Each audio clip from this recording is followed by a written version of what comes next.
ఓం శ్రీ గురుభ్యో నమః.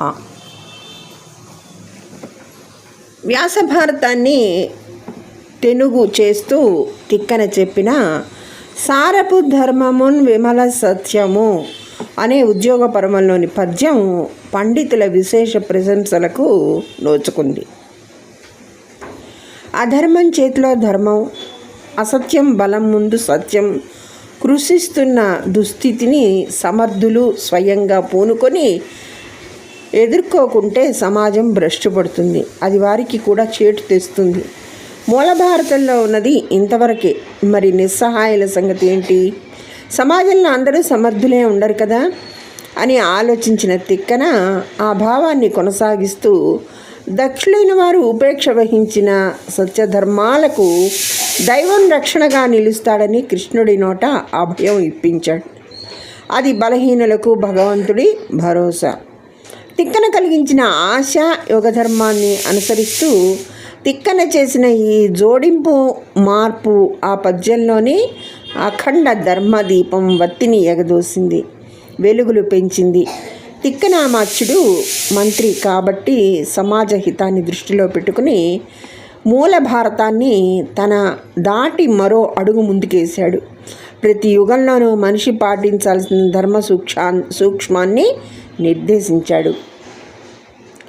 ధర్మాధర్మాలకు సత్య అసత్యాలకు మధ్య ఘర్షణ ఏర్పడిన సందర్భాల్లో దైవం ఆకాశవాణి రూపంలో పరిష్కారం చూపిన సందర్భాలెన్నో ఉన్నాయి. భరతుడు శకుంతలకు దుష్యంతుడితో కలిగిన సంతానమే, అదే సత్యం. దాన్ని కాదన్నాడు దుష్యంతుడు. శంకించాడు శకుంతలను.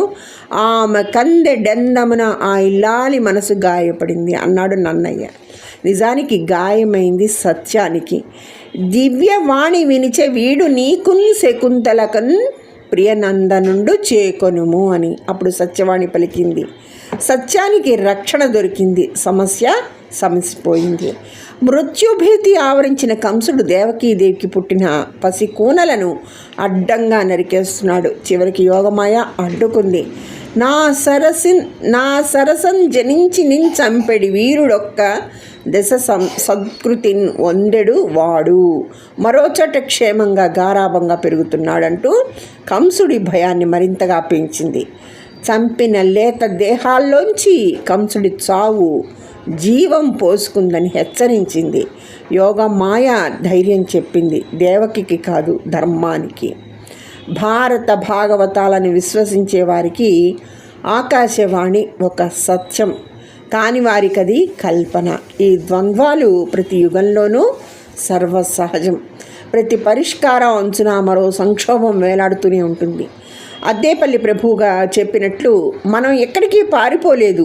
పంజరాన్ని గుర్తించిన పావురమే తన రెక్కల బలాన్ని గమనిస్తుంది. ఆశావాది విమానాన్ని కనుగొంటే నిరాశావాది, ఆశావాది విమానాన్ని కనుగొంటే నిరాశావాది పారాషూట్ను ఊహిస్తాడు. ఇద్దరినీ కలుపుకుంటూ కాలం ముందుకు సాగిపోతూ ఉంటుంది. మధ్య మధ్యలో సందేహాలకు శంకలకు భయించాలి. జాబిల్లి, నువ్వు సముద్రం మీద చేసే సంతకాన్ని గాలి చెరిపేయకుండా కాలమే కాపలా కాస్తుందిలే అన్నారు శ్రీశ్రీ. సత్యధర్మాలే జాబిల్లి వెలుగులు. సమర్థులు విస్మరించిన బాధ్యతను కాలం తన భుజాలకు ఎత్తుకుంటుంది. ఢిల్లీలో ఇటీవల జరిగిన కృత్రిమ సమ్మిట్లో ధర్మం అంటే ఏమిటి, మనిషికి అసలైన శత్రువు ఎవరు, సమస్యల్ని ఎదుర్కొనేది ఎలా వంటి ప్రేక్షకుల ప్రశ్నలకు కృష్ణార్జునులు డిజిటల్ రూపాల్లో వచ్చి బదులిచ్చారు. సాంకేతికత రూపంలో జనానికి చేరువ అవుతోందంటున్నారు పరిశీలకులు. కాకపోతే ఆ ధర్మలిపి ఆకాశవాణిలా సత్యంలో ముంచి రాసింది అవ్వాలంతే. అదండి.